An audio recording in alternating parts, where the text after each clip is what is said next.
Welcome back to my channel, everybody. It's been a minute. As always, I always take these long extended times or breaks in between, but thank you so much for having patience with me. I'm still starting out here, guys, and I love and appreciate every last one of you guys.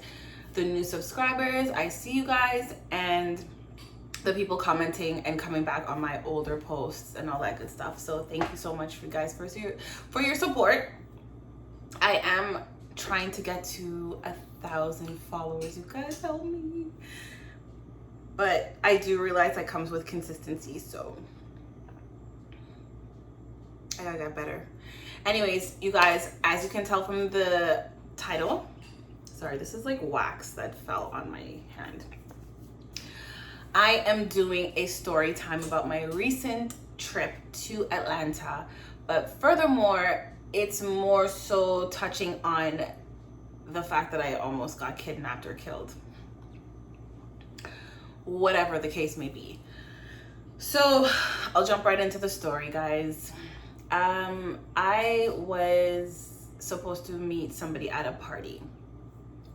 Prior to that, the night seemed like it wasn't going to go as planned, because my best friend at the time, she got caught up with work, and she wasn't able to come out to the party. But prior to that, earlier in the daytime, I had done a makeup job for her friend, which was so cool. She had a really nice personality, and I didn't mind hanging out with her. Anyways, fast forward to that, we just kind of made plans to meet up at the party together, but I would have to get there on my own. So prior to that, I was already kind of skeptical about taking Ubers in Atlanta because it's a foreign place for me. You know what I'm saying? I'm not used to that environment, and just hearing the stories of kidnappings, killings, and human trafficking, I just was a little bit wary of taking cabs. So anyways, I called a cab, and it was a guy initially. And I don't know, I just felt like maybe I shouldn't go in this cabbie, because I just didn't want to travel with a guy in the dark. Atlanta streets are pretty much dark. It's not like how it is here in Canada, where even the deserted streets has lights. Anyways, so they have a lot of back alley. It's just weird. Their streets are dark. There are no lightings at all, so it's a little bit scarier for people who hasn't been around. It's easier for people to kidnap you and kill you, basically. Anyways, so because of my first experience with a guy, I was a little bit petrified, to say the least. I decided to cancel that Uber, and then I ended up calling another Uber, and this time it was a female. And I'm like, okay, talking to my homegirl Nikki that was there. I'm like, okay, it's a girl. I feel safer, blah, blah, blah, blah. Okay, legit, maybe 15-20 minutes later, the Uber pulled up. And then I'm walking into the car. I'm having a nice dress, heels on, you guys. So I'm looking party ready to go to this party. And it's a black Jeep, black van, whatever you want to call it. And as I open the back door, I see the sheets. I see the back seat of the car just looking a mess. Meaning I didn't even want to sit on it. That's what my first thought was. Like, I'm not gonna sit on this seat with my good up dress. And it literally looked like there was cum stains, like cum shots all over the back seat. It was just not seatable for me, and it wasn't inside. It was just not a place that you'd want to sit in when you're good stuff. You know what I'm saying? So that was key number one. Number two, I glance up. I see this girl. She looks ghetto as hell, and she has a pillow behind her back. Okay, cool. Yeah, I may have back problems, but the pillow was pretty much soiled and mashed, like really just like, that couldn't do nothing for your back. Okay, that couldn't do anything for your back. You might as well invest in something that is back supportive. All right, then she turns around and she's like, oh, you smell good, because I'm wearing that good up Chanel number 5. All right. I'm like, okay, thank you. But I'm like, in my head, I'm like, I don't want to sit in this car. So my bag is on the seat and I'm like still outside of the car, because my instincts now kind of like, I don't know. I was just feeling a vibe. When I look now, guys, due to COVID, you are not to have anybody in that car, okay? So the fact that I said good night, whatever, and then noticed literally 30 seconds later that there's a whole guy sitting in the passenger seat. He didn't acknowledge me. He didn't look around. I didn't hear his voice, nothing like that. So he was incognito. Sorry guys, I'm in my kitchen and my apple pie is warming up inside the oven, so don't mind the beeping. So anyways, so this guy has his hat on, okay? And he didn't acknowledge me. So on top of that, now my antennas, my instincts is just like bubbling, right, at this point. And I'm like, I'm not feeling this. You're not supposed to be in a car with anybody. You're not supposed to have anybody in a car with you.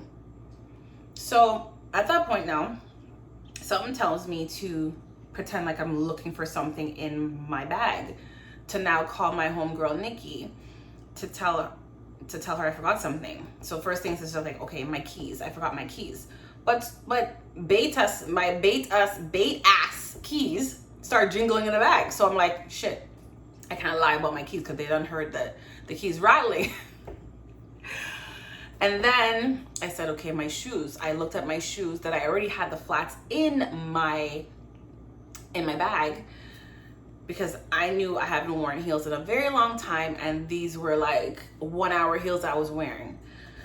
So at the same time, I am digging. I'm like, oh my God, I forgot my shoes, like saying it out loud so they can hear me. And I'm unbuckling my high heels at the same time, just because I feel like I had to run. All right, let me go rewind a couple of seconds prior to that. I had a split moment where I was like, sit in the car. It was like almost like the devil and God, Jesus, on my shoulders at the same exact time, you guys. I kid you not, okay? The devil was saying, go in the car, sit down, accommodate their feelings, because sometimes I am a people pleaser, so I didn't want them to feel badly that I didn't want to get in their car. So, but in the same breath, I literally saw the vision of this guy turning around with a gun, pointing it at me, at my chest. I legit saw that. So I went into panic mode. And then I heard another voice, do not sit in this car. So that's when I started digging in my bag, you guys. I picked up my other phone, because I had 2 phones. I had my Canadian phone and I had my American phone at the time. So I picked up my American phone and I called Nikki and I'm like, hey girl, I forgot my flats. Meet me by the gate, because she kind of lives in a gated community. So I'm like, meet me by the gate with the flats. So she's like, all right. It rang like 3 times. I was like, girl, pick up the phone, because her phone is naturally always on silent. So anyways, so I'm now saying, okay guys, hold on, I'll be back. I'm like, hold on girl, I'll be back. And right then I was just like, play calm, play calm, play calm. Okay, so I'm taking my time now, walking back to the gate that you have to open to get out into like the driveway basically. So I see Nikki standing there. I'm like, oh my God, girl, like there's a guy in the car. I'm not going in that car. So she's like, all right, let's go back inside. So I'm like, all right, cool. Go back inside. I'm like, what the frig? And she's like, first of all, before that, she's like, Tris, what's wrong? Like, you look shaken up. And honestly, for her to see that on me, I must have been shaken up, you guys. I was just frightened. It was the most petrifying feeling I've had thus far, but I didn't know she saw that on me. She's like, you look like you're shaking. And I didn't even know I was shaking. That's how scared I was, because the night before I was praying heavily and I'm like, God, show up for me. Okay. So we go back inside. I'm like, what the hell? Like, you're not supposed to have anybody in the car. It's COVID.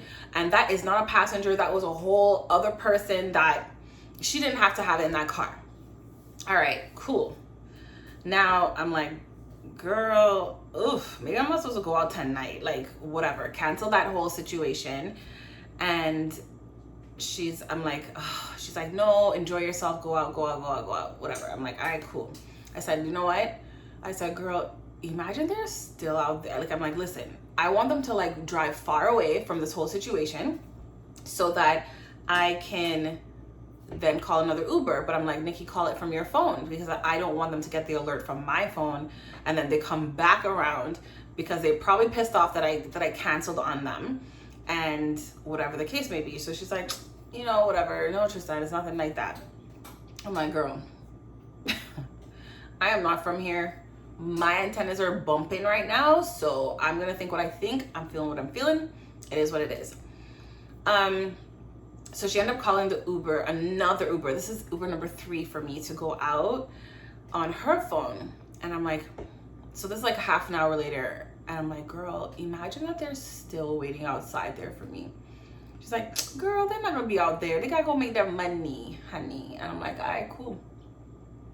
So I'm like, yeah, but they could be pissed off like that I canceled on them. You know what I'm saying? I don't know what made me say that, because again, I'm going off of my feelings. I'm hearing what Nikki's saying, but I'm going off of my feelings, okay? Because I trust my instincts. I don't care. I trust it over anybody's words. I don't business. So I'm gonna drink some wine. All right. So now this happened around 12:30. And I was supposed to be at the party for around 12:30, midnight. And so around 1:30 now, 1:30-ish, whatever, the other Uber comes. I'm seeing it's an Asian man, so I'm like, all right, cool. I feel a little bit safer. And he comes in, I guess he had a white car or whatever the case may be. So I'm like, okay, Nikki, I'm gonna go get this Uber. I go out now to the gates to open up basically like a lobby door, but it's gates to go out into the terrace. And the gate normally flings open, you guys. So easy. Like, you have to use your fob, your key card device thing to open the gate to come in. You guys know what that is. But once you're inside, you can fling that gate open like nothing. You guys, the gate would not open for the life of me. It would not open. I literally stood up there for 30 seconds pushing on this gate. And I'm like pushing on this gate and it's not opening. And I just remember the prayer I prayed the night before. And I'm like, I'm not supposed to go out tonight. This is God stopping me from going out tonight. Yes, I looked at the green button at the side to open the gate, but I'm like, this naturally doesn't happen. So I called Nikki. I'm like, the gate is not opening. And she's like, just press the green button. I said, no. It has nothing to do with the green button. I just feel like I'm not supposed to go out tonight. And she's like, girl, I'm coming to open the door. I'm like, okay, but I'm just saying, like, I just don't feel I'm supposed to go out tonight. So, okay, she comes and she's like, girl, just go out and have fun, whatever the case is. So I'm like, oh, Nikki, I don't know about this one, but all right, cool. So I'm walking now to kind of turn the bend to walk down the 3 little flights of stairs to get out to the roundabout where the cars are parked. And I see a car on the far side kind of take off the lights. Then I see a white car where you drive into the driveway where the pool is and stuff like that, parked right there. I don't know why you'd be parked at the entrance. And then something tells me to look by the pool area where the original car was parked. Are they not still sitting there waiting for me, you guys? Yeah, they're still sitting there waiting for me. And I froze. So now I take back my chat. I will definitely not be yelling at the TV screens about these people having a delayed moment and freezing up when fear kicks in. I didn't want to like make any kind of sudden moves, so I just like talking to the side of my voice, because side of my teeth, because Nikki's standing right there to my right. I'm like, Nikki, they're still here. And she's like, oh, I said, oh my God. And I just turned and I walked back. I said, girl, I am not going out tonight. F this. I am not going out tonight. These people are still parked here. An hour later, we went back inside the house. She's like, no, you need to report this. And I'm like, I took a screenshot of their stuff, like the information in the app, in the Uber app. I took a picture of the microwave time, just to make sure like everything lined up when I had to report this whole situation. And then I'm like, you see what I'm saying to you? You see what I told you? I said, I felt like they would still be out there. And she's like, all right, cool. So now we're playing Inspector Gadget. We are now going through where the workout room is, to go outside of that exit to go out where the pool is. But then there's gates and bush and all that stuff hiding the gates, so you can kind of see. So she goes with her phone, tries to take a picture of their license plate, whatever the case is. And she's like, oh my God, this is not normal. This is not cool. I'm like, this is not, nah. I said, I knew something was wrong. I knew I was not supposed to sit in that car. Anyways, got back inside when we was unsuccessful with getting like their information, because it was kind of like whatever. It just didn't happen. I called the girl that I was supposed to meet at the party, and I said, yo, listen, I can't, like, something just went down. I think I called her or texted her. No, I texted her and I said, listen, something just went down. I'm not gonna come to this party. I'm not supposed to come out tonight. Like, something just went down and I can't come. I said, yo, come to the house when you're done the party, because, yeah. So I said, come to the party. Sorry, I'm getting a message. I said, come to the house when you're done after the party, and you can stay over here for the night. All right. So I guess when the party was done around, let's just say 3:30ish, she calls me. No, she texts me and she's like, hey, can you talk? I'm like, yeah. So I knew at that point she probably thought that it was something happening in the household. So I said, of course, yeah, sure, I can talk. And then she calls me and then she's like, well, what happened? I explained to her the entire story. So at that time, she's like already halfway there, coming.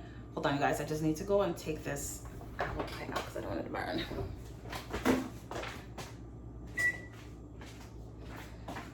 Okay, so, so she calls me and I'm telling her the entire story, and she's pulling up at the same time her and I are talking. And she's like, so earlier, and this is how we kind of understood what was kind of going on. Earlier, when she came to do her makeup, she parked right where those people were parking. So I'm saying, yeah, girl, they were parked right where you were parked, by the pool area, blah, blah, blah. And I said, it's a black car, black Jeep, black van, whatever you want to call it.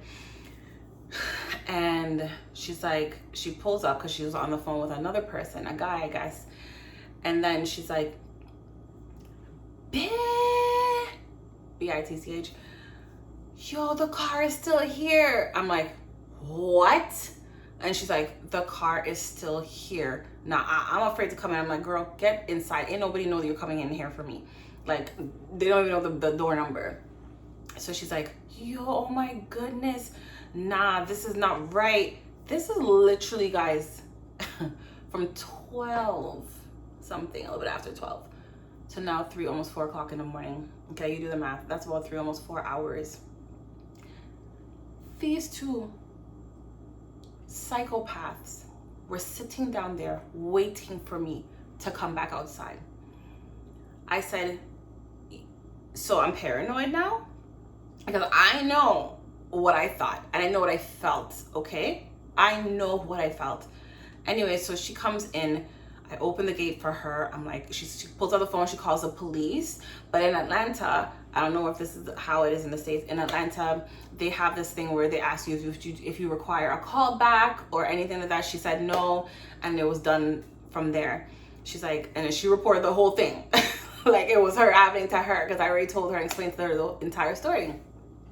We went inside. She's like, no, that's crazy. So she had pulled aside, right? She said she did some gangster shit, and she went right at the side of them. She saw the entire side of that whole car was like dented in, like whatever. And I already felt like this was a getaway car, a car that they could easily dump. You know what I'm saying? Where they want to come kill somebody off, whatever, and dump this shit in the lake. So when she said that, I was just like, holy heck. Like, I'm just, what? I said, you guys, I knew they were going to do something to me. The guy was like chilling in the car, I guess like this, with his head like this. And the girl was wide awake, still waiting for me to come outside, okay? To do what they needed to do with me. Human trafficking is a big thing in Atlanta, apparently. But you guys, you couldn't tell me that those people had intentions, good intentions for me. I don't know how the Uber app works. I don't know if certain information is there that they can see that I'm not from there, see the number, or whatever the case, that they did the math, whatever the case may be. But the fact that you waited 3 or almost 4 hours outside of my home, waiting for me to come outside, you had no good intentions for me. Because number one, if somebody canceled, and if you were a legitimate person willing to make your money, as that Uber was canceled, you should have been on your way to the next Uber alert, to go make some money. You sat down there for 4 hours. So guess what? My theory about you being angry that I canceled proved right. And sometimes you cannot just if you piss somebody off for the smallest reason, they're ready to kill you. For me, I know for a fact that I would not be making this video had I sat in that car. Y'all would have heard my body being found somewhere or not being found for the longest time. I'm just saying to you guys, I knew for a fact I either was gonna get raped, killed, human trafficking, I don't know, but I think more so I was going to get killed that night. And I will stand on that, because that's the energy I felt. Okay? And every day since then that I walked out of that place, I was so paranoid. I just wanted to come home. You know, I never called another Uber, because why would I? I did report them. They just said that, you know, they won't match me with that person again, but it still didn't take away from the fact that I was so scared. And I was so right about my feelings not to sit in that car. And I just kept thinking, that's how my life would have ended. You know, that's how I just would not have been here anymore. And I'm saying this to say that I remembered a couple of weeks ago, a guy literally told me that female instincts don't exist. Listen to me. Your female instincts exist. We are sometimes too nice of people, that we don't want to hurt other people, that we put ourselves in danger just to accommodate other people's feelings. But I'm telling you guys, listen to your gut instincts, because let me tell you, the piece of prayers I put down the night before, nobody can tell me that God didn't show up for me. Okay? God showed up for me that night. You guys, Atlanta, I said it, and I'm going to say it today. Even though I do want to go there for whatever opportunities, it didn't give me the same feeling that New York gave me. It just gave me such an eerie feeling. And I don't know, people are just different over there. There's some good people, and then there's not so good people. But this was just a lesson to show me that people are so corrupted.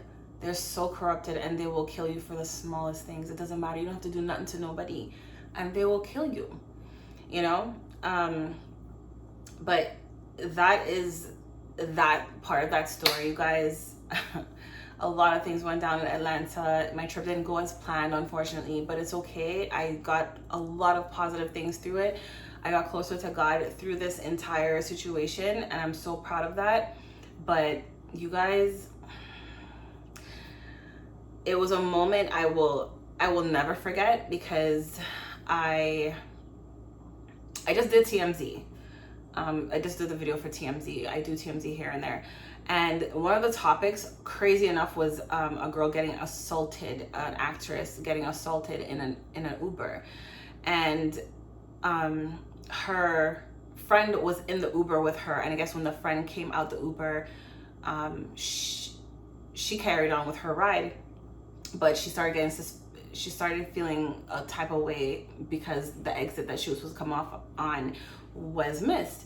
And then the guy started getting agitated, and he ended up beating her, like dragging her out the car, busting her face, and all sorts of stuff, whatever the case is. I don't remember the actor's name right now, but anyways.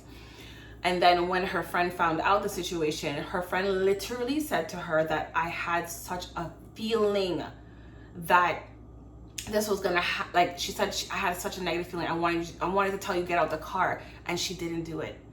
And shoulda, woulda, coulda, you guys. If you have a feeling about something, no matter how crazy it sounds, say it out loud. Tell the person, because if that had happened in any other way where that man would have just like got a gun or killed that girl, it would have been on her friend's conscience that she didn't. And she would have been sitting down there with the shoulda, woulda, coulda. I should have said something. I should have dragged her out. Thankfully, that girl was protected. That God protected her, that she survived this. Yes, her face was so bloody and bruised after that whole situation because the guy slammed her face in the creek where he probably was gonna dump her body. And again, guys, I say this to say, when your instincts, women, when your instincts is telling you something, do not doubt it.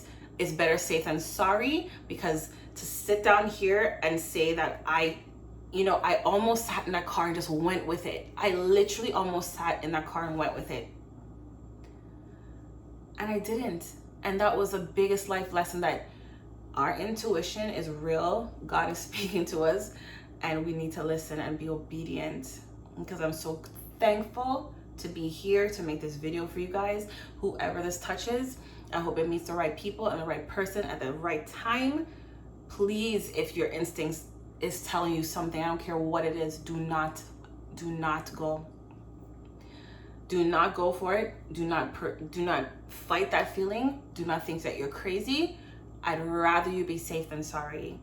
But anyways, I say that with my closing remarks, you guys. I wish you guys all well. This was my Atlanta horror story, and I hope that this video may help somebody, because it definitely did something for me in terms of trusting myself. And I don't know, I cannot stop playing that whole situation out of my head, because I knew that I would not be here. I just knew for a fact that I would not have been here had I sat in that car. So God is real, and thank you so much for you guys' support. Like, comment, subscribe, and share this video, because I don't know who needs to hear this, but I appreciate everybody that is following me and supporting me. Let's get me to 1,000 subscribers. It would be greatly appreciated. But thank you so much for tuning in. I know this video is pretty long, 28 minutes, no editing, no uncut, you guys. This is what it is. Thank you so much, and I'll see you guys in the next video. Bye.